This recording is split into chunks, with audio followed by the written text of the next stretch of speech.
अभिनेत्री सनी लिओनी आणि तिची टीम काल थोडक्यात बचावली आहे। खराब हवामानामुळे सनी लिओनीचं खासगी विमान कोसळल्याची परिस्थिती निर्माण झाली होती, मात्र सुदैवाने मोठी दुर्घटना टळली आहे। सनी लिओनीने ट्विट करून याची माहिती शेअर केली आहे। खराब हवामानामुळे विमान कोसळल्याची परिस्थिती निर्माण झाली, मात्र सुदैवाने मोठी घटना टळली आहे, असं सनी लिओनीने शेअर केलेल्या व्हिडिओमध्ये म्हटलंय। सनीनं हा व्हिडिओ कारमध्ये शूट केलाय, ज्यामध्ये तिचा पती डॅनियल वेबर आणि तिच्या टीममधले इतर सदस्यही दिसतायत। शिवाय सनीने पायलटचेही आभार मानलेत।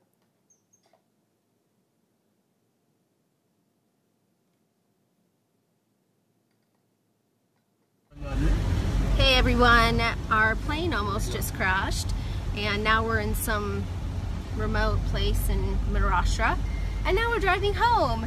Everybody was freaking out on the plane. Everybody say hi. And we just our first train too. Yeah. You what? Thank you Jesus, thank you Julelal. Daniel. Thank you. We're alive. We're alive and we're going home. Mwah.